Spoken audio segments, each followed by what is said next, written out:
Graça e paz, meu povo lindo, sejam muito bem-vindos ao Pode Avançar, o seu podcast, o nosso podcast semanal. Aqui nós trazemos a palavra de Deus para edificar você, sua casa, sua vida e sua família. Nesse mês de janeiro, nós estamos falando sobre um tema muito importante, que é o nosso tema anual da igreja e também da região sudeste. Nós estamos falando sobre a colheita. A colheita de Deus que chega para as nossas vidas. E hoje eu estou muito feliz porque está comigo aqui um grande homem de Deus, meu querido amigo Bispo Gesseni Vaz. Que alegria recebê-lo mais uma vez aqui na nossa linda igreja e também agora no nosso Pode Avançar. Seja muito bem-vindo, querido Bispo. Obrigado, pastor Paulo. A paz do Senhor, todos os irmãos aqui dessa linda cidade que nós amamos, dessa linda igreja de Deus. E estar aqui com o bispo Paulo, nosso supervisor da região sudeste e pastor desta igreja. Uma alegria ter você comigo aqui, Bispo Gesseni. Deixa eu te falar uma coisa. A gente está tão feliz de receber o senhor aqui na nossa igreja. O senhor que foi pastor aqui na IDB Saraiva. Quantos anos de ministério pastoral, Bispo? Eu pastoreei essa igreja 7 anos, como pastor titular. Depois entrou o território, que depois virou a região. Aí eu convidei o pastor Joaquim, mas ao todo eu fiquei aqui no Triângulo, aqui em Uberlândia, 12 anos praticamente. 12 anos morando aqui em Uberlândia. 12 anos. O senhor foi pastor titular aqui da IDB Saraiva, depois de ter sido pastor titular. Fui pastor desse distrito de Uberlândia. E depois assumiu o território. Aí transformamos no território e posteriormente numa região. Amém, que bênção. Olha, sabe, Bispo Gesseni, aqui no Triângulo Mineiro, eu estou morando aqui há 25 anos. Oh. Aonde eu vou, o pessoal gosta muito do senhor. Obrigado. Gosta muito da sua pessoa. É muita bondade desse aqui. povo. eu me dei muito bem com o povo mineiro, sabe? E me dei muito bem. Assim, aqui foi um lugar que Deus mudou a minha vida, o meu ministério foi aqui, sabe? Plantação de igreja, nomeação de pastores, muita coisa boa. Desenvolveu muito. Aqui foi. O senhor poderia, então, dizer que estamos falando sobre colheita esse ano de 2026. Poderíamos, então, afirmar que Uberlândia é uma terra fértil para a Igreja de Deus no Brasil? Essa cidade é uma terra fértil para tudo. Pode crer. Comercialmente falando, eu vi uma reportagem, a cada 4 produtos que você compra do Brasil inteiro, um é daqui. Olha para Imagina que tamanho de cidade. Cada 4 produtos, um é uberlandense. Uberlândia. Então é a cidade. A outra coisa é uma cidade que está aberta para a Igreja de Deus. E a igreja floresceu muito aqui. Uhum.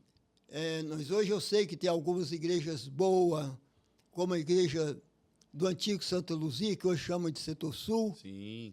A igreja lá do Elias, mais da Liliana, como é que chama lá? Lá é a igreja no Custódio Pereira. Igreja do Custódio Pereira. Uma boa igreja. Aliás, um abraço, Bispo Elias, pastora Liliana.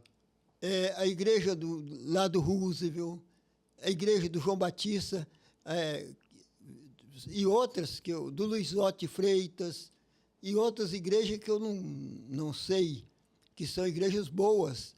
Então, essa terra aqui, rapaz, a colheita está madura e os trabalhadores é pouco para uma cidade. Hoje eu não sei quantos 1.000 pessoas moram em Uberlândia. 750 mil, quase 800. Quase 800 Se mil. Se a gente for falar, por exemplo, dos estudantes que vêm, aí a gente passa de 1 milhão. Então é uma cidade pujante. É pouca cidade no Brasil que é que nem Uberlândia. Você imagina uma igreja com 1 milhão de habitantes? Entre 1 milhão de habitantes, quantas almas maravilhosas tem esperando a salvação? Então precisa de uma igreja extremamente amorosa, apaixonada. Que ama pessoas. Que gosta de gente. Eu falo isso. Que gosta de gente. A igreja, eu já vi algumas pessoas falar, eu prefiro lidar com animais. eu prefiro lidar com gente. Até, Paulo, vou te falar uma coisa que eu cultivei na minha vida esses anos. Nós fizemos um podcast semana passada e para mim falar sobre ministério. Sobre pastor com amigo e pastor sem amigo, a solidão ministerial. Uhum. Então, eu concluí que eu sou um homem sem amigo. Eu tenho irmãos. Uhum. Se você tem amigos, você tem grupos. Aí, depois do culto, você tem os amigos da pizzaria, da hamburgueria, do cafezinho em casa, do aniversário da filha. Não é para todos. O pastor, no entanto, ele é para todos. Ele é para aquele que põe os defeitos nele, para aquele que o ajuda, para aquele que é em cima do muro, nem ajuda nem põe defeito. Agora, uma coisa eu concluí: vale a pena gostar de todos, vale a pena gostar de gente. Quem te fez chorar hoje? Te faz sorrir amanhã. Mas não dá outra. É isso mesmo. Sabe? Então, quem te critica hoje te aplaude amanhã. E tem uma coisa melhor do que isso: você vê uma pessoa levantar lá da sarjeta. Sim. Acho que o grande brilho do Evangelho é quando você vê a transformação de uma vida, né? E só o Evangelho pode fazer isso. Só o Evangelho pode transformar uma pessoa por completo. Mudar a história dessa pessoa, mudar a perspectiva de vida, né? Quem pecava não peca mais. Agora, uma pessoa que saiu, como o senhor disse, da sarjeta agora sendo restaurada, redimida. E o pastor, ele passa por todos esses percursos da vida da ovelha, né? E é interessante o senhor falar. E aí acontece duas coisas. Quando você ama as pessoas... Eu tive uma experiência, pastor Paulo, já tem uns 3 anos. Não sei se eu já te contei isso, porque marcou muito a minha vida, sabe? Eu descobri essa questão do amor na prática, não só da palavra, a prática do amor. Uhum. Chegou uma menina na nossa igreja e era dessas moças da cabeça rapada. Uhum. E que tinha namorada, sabe? Aí chegou, ficou por ali uns dias e falou para mim: quero batizar. E com quem eu conversava com a igreja, que normalmente a igreja não é preparada para lidar com esse tipo de coisa, não.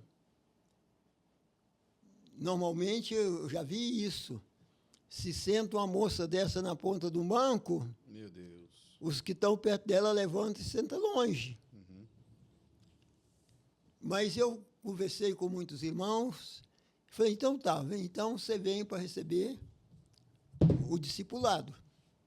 Aí li a Bíblia para ela, fulana, ela me contou, falou: olha, eu venho dessa vida e tal.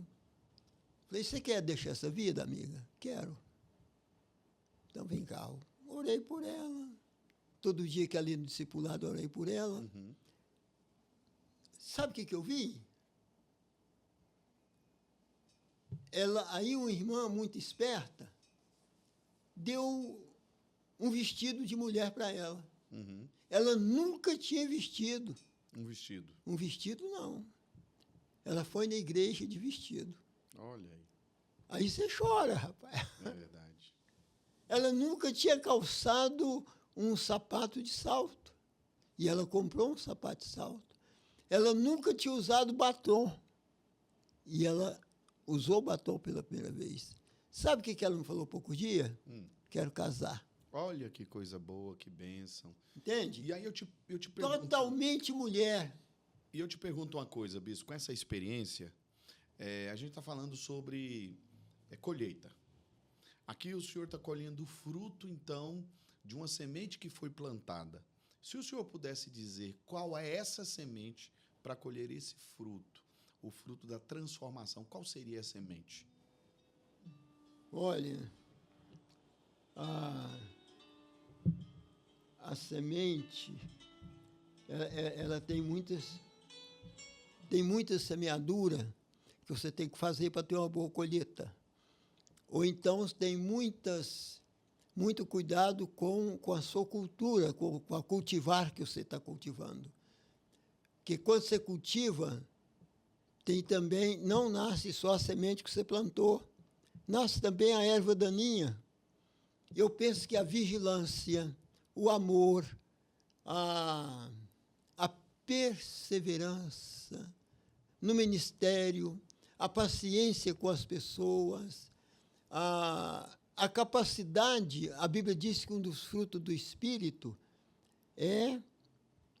Qual que é o fruto do Espírito? Amor, alegria, paz, a longanimidade. Sabe o que é a longanimidade? É a capacidade de suportar. Que às vezes é um pouco desanimador. A Bíblia diz que quem sai andando e chorando, enquanto semeia, significa que na hora da semeadura, não é um momento de festa. Mas o que você acha quando eu venho aqui nessa igreja e vejo uma igrejona desse tamanho? O que eu me sinto? Você sente me sinto bam. Valeu a pena valeu a pena, sabe? Uma vez, vou te contar uma coisa que aconteceu. Eu descobri um pastor que queria colocar uma igreja de Deus aqui, ministério fulano de tal. Não posso falar que alguns irmãos aqui conhecem a história, que eu não estou expondo. Eu estou contando a história. Aí um dia encontrei com ele, e ele quis me explicar. Eu falei, irmão, eu sou que nem jacaré, rapaz. Boto e vigio o ovo. Quem levantar a mão contra a igreja de Deus naquele tempo era só a região do Triângulo. Sim. Contra aquela região do Triângulo, levanta contra mim, rapaz. Não me respeita o meu ministério. Isso que você está fazendo é reprovável, rapaz. Vai pôr a igreja de Deus lá, ministério. Falei, você conhece a minha dor? Você conhece a dor daqueles irmãos para plantar aquela?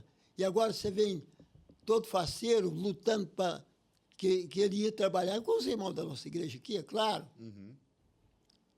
Aí eu falei, você está contra mim, rapaz. Não sou seu aliado, não.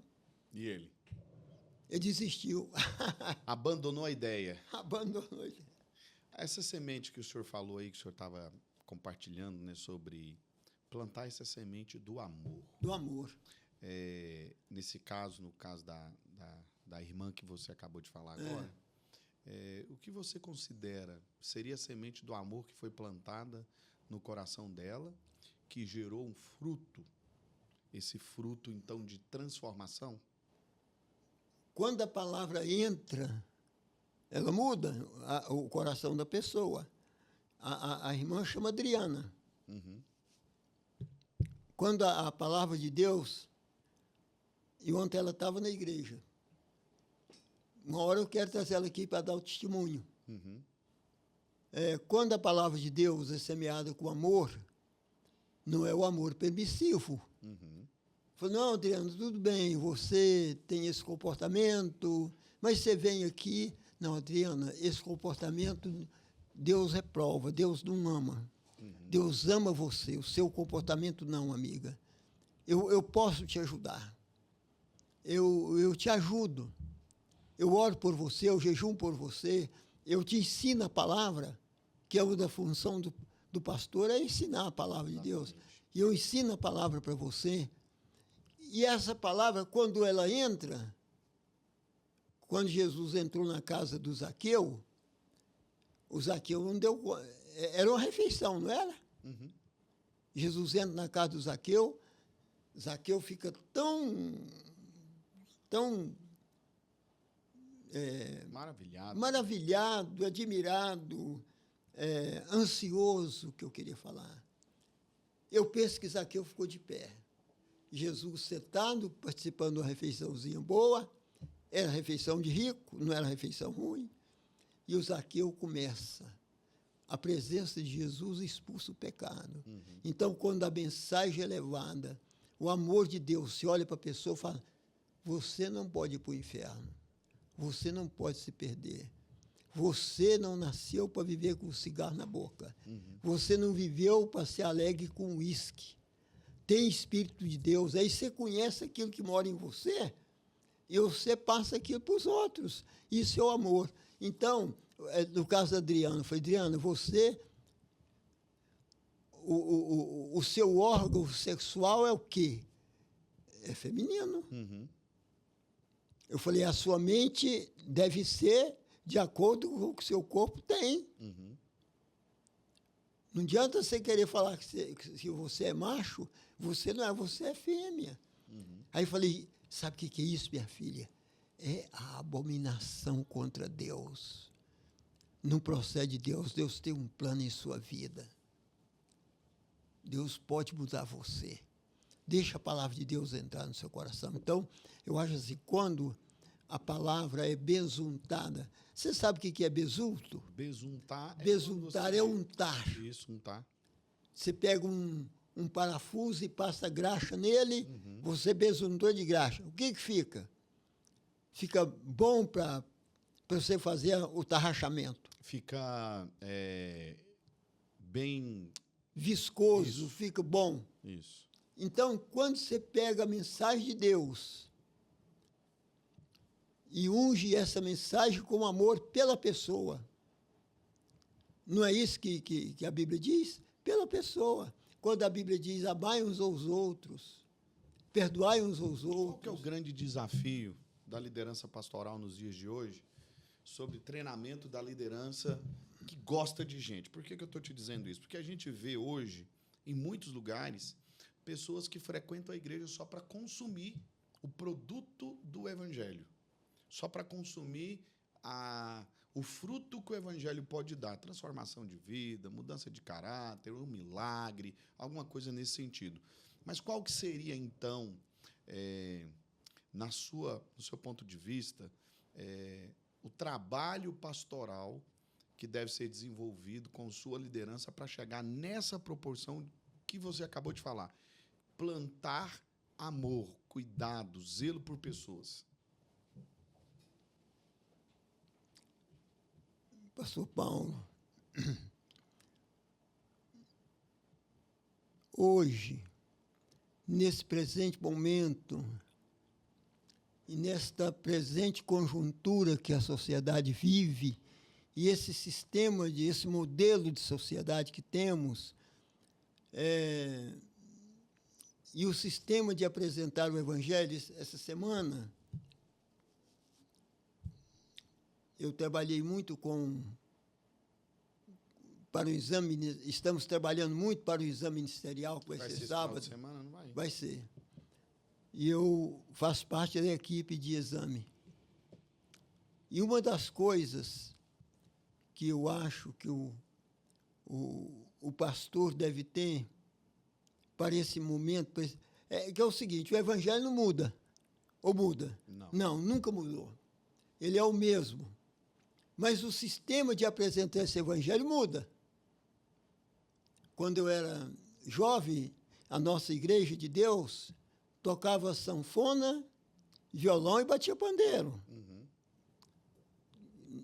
Quem falou que podia ter guitarra? Ninguém falou isso. E bateria? Nem de longe. Então, a igreja ela vem passando por muita mutação. Ela vem mudando. Eu concluo, pastor Paulo, rapidinho, para ver se eu dou conta de responder sua pergunta. É o seguinte: a Bíblia diz que não devemos amar o mundo, nem as coisas que há no mundo, porque quem ama o mundo, o amor de Deus não está nele. Tá. Mas a igreja vai. Aliás, o mundo passa e a igreja acompanha o mundo. Ela não pratica as coisas que são do mundo. Mas o modelo de pregar o Evangelho muda muito. Por exemplo, as igrejas que trabalham com célula. Estou trabalhando com célula. Eu tenho uma célula muito boa na minha casa. É diferente demais. o pecador chega num ambiente familiar, não é? Sim. Tem um tal de quebra-gelo, o meu grupo é uma risaiada danada. Sabe, os irmãos que riem de tudo. O pregador prega um pouquinho e pede os irmãos para ir avaliando o que ele está pregando. Pensa numa mensagem que fica totalmente esmiuçada, porque normalmente é 15, 20 pessoas, e 15, 20 pessoas falando sobre aquilo que você está falando, te dão uma ideia maravilhosa se você está no caminho certo ou errado. Então, eu acho que hoje, uma das coisas que o pastor deve fazer, quero falar outra coisa para você, que eu também lembrei agora. A Bíblia diz que a igreja ela é a multiforme. Ela é a multiforme sabedoria de Deus. Paulo já deixou isso escrito há mais de 2000 anos atrás. Às vezes a gente fica fadigado com esse mundo, mas às vezes é porque a gente não observa bem que a palavra está ensinando. A igreja é a multiforme sabedoria de Deus. Se ela é multi, ela não é uni. Ela não é uniforme, ela é multi. Significa que ela tem várias maneiras de você evangelizar. Exatamente. Um faz célula, o outro faz campanha, o outro faz casa de paz. Nossa! O outro faz mas culto isso na tudo, praça. culto na praça, ao ar de tudo quanto é jeito. Uma vez por ano, nós faz umas paneladas de comida, e cobertor, touca, luva, cristalina é muito frio. Faz muito frio, né? E a gente leva para aqueles moradores de rua, e ora, e é choro para todo lado, e é pessoa reconciliando com Deus, pessoa querendo voltar para a família. Então, eu vi há poucos dias em São Paulo um jovem rapaz, empresário, com a bacia d'água e uma toalha. Estava lavando os pés, não. Dando banho em mendigo fedido, trocando a roupa dele, rapando a barba. Pergunto, às vezes o mendigo não converteu, mas quem viu aquilo Sim. sai dali procurando a igreja. Exatamente. Então, eu penso que hoje, com a recomendação do pastor, uma das coisas, seja cheio de Deus. Jesus falou, sem mim... Nada podeis fazer. Nada, nada. Mas seja criativo. Tem uma coisa muito interessante. O povo do deserto, que saiu do Egito para Canaã, enjoou da comida. Ah, Deus, eu quero carne. Deus, eu tenho maná. Não, eu quero carne. Eu tenho maná. Se você quiser, você come maná. Não, mas eu quero carne. Aí Deus mandou a carne. Foi bom ou ruim aquilo? Deus ter mandado a codornize? Foi bom. Não. O povo, aparentemente, foi bom. O povo comeu até sem carne no nariz e morreu 25 mil pessoas. Foi péssimo. Não soube comer. Não, foi péssimo, né? Porque no deserto Deus não queria, Deus tinha maná. Aí Deus continuou mandando maná.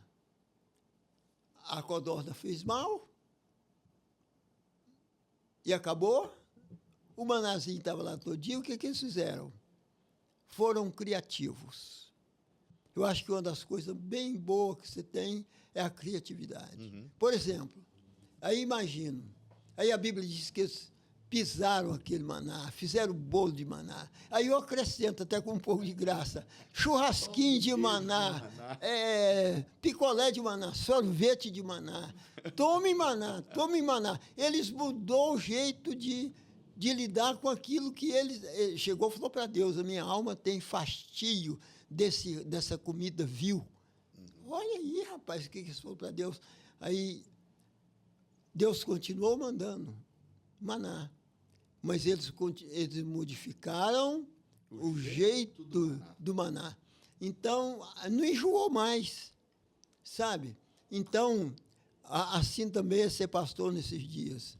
Você tem que aproveitar todos os tipos de você apresentar esse evangelho. Sim. A multiforma da graça de Deus agindo. Então, poderíamos dizer, falando sobre colheita, que existem diversos tipos de sementes a serem plantadas, mas a colheita pode ser a mesma, a transformação de uma vida, a mudança de uma vida. É por isso que Deus dá estratégia de diversas formas. Cristalina, ela é uma das grandes produtoras de trigo agora no Brasil. Já viu a lavoura de trigo? Não, nunca vi, não. Quando você for de Cristalina para Brasília, que você pega ali a Agriter, você não vê o fim do trigal. O trigo é muito trigo. Ao mesmo tempo que você colhe o trigo, você tem que colher o algodão. Você tem que colher o milho safrinha. Tanto do trigo, ao algodão, ao milho, ao sorgo, à soja, todos os grãos, toda a colheita, que tem a cana-de-açúcar também, que não é grão, mas toda colheita você aproveita o grão. O Salmo 101. Se ajunta o trigo no celeiro e a palha você lança ao léu. Mas, no entanto, a palha é o que sustentou o trigo. O que é a colheita? A colheita é separar o pecador que nasceu em pecado do pecado. Olha que coisa boa a colheita. Vem aí uma grande colheita para a Igreja de Deus. Vamos colher. Colher, quando você colhe, você coloca a palha e tudo. Depois você separa. Você faz a separação. A palha é para o fogo inextinguível. Os velhos hábitos, os velhos costumes, a velha vida, a velha lembrança ficou para trás. Então você colhe. E eu queria, não sei quanto tempo, eu queria falar, vou falar isso na igreja hoje. O Brasil, por exemplo, a nossa nação brasileira, ela está hoje, pergunto, o Brasil está semeado? Tem algum brasileiro que nunca ouviu a palavra de Deus? Nesse momento, quantas igrejas evangélicas tem em Uberlândia? Existem muitas igrejas aqui. Boas e grandes, que influencia essa sociedade. Quantas igrejas tem em Minas Gerais? Quantas igrejas tem nos 27 estados da federação? Sabe? Então, esse Brasil está semeado, rapaz. O que precisa agora? Fazer a colheita. Pregar quantos programas de televisão, de rádio. Olha aqui. Isso aqui é a maior ferramenta de todos os tempos. Você passa a mensagem para o seu amigo. Eu tenho um irmão aqui que eu falo com ele quase todo dia, irmão Ailton. Sim. Mora lá para o norte de Minas afora. Mas dentro de fração de segundo, você fala com ele? Falo com ele, ele me responde e tal. Então, hoje nós estamos com as ferramentas muito boas para a colheita. Sim. Eu creio que Deus vai nos dar uma colheita.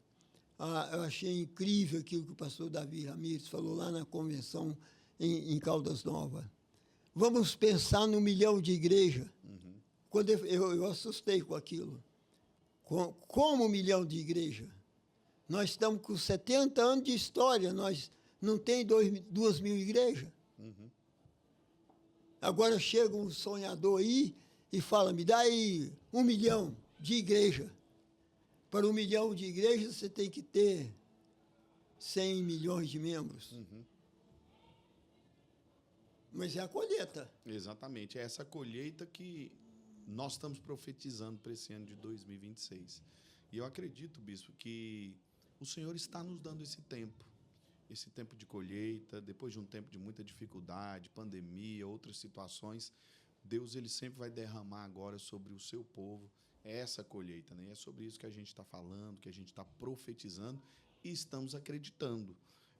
Eu creio que chegou um tempo novo para a Igreja de Deus no Brasil, que Deus vai derramar a glória dele. Na verdade, já foi derramada.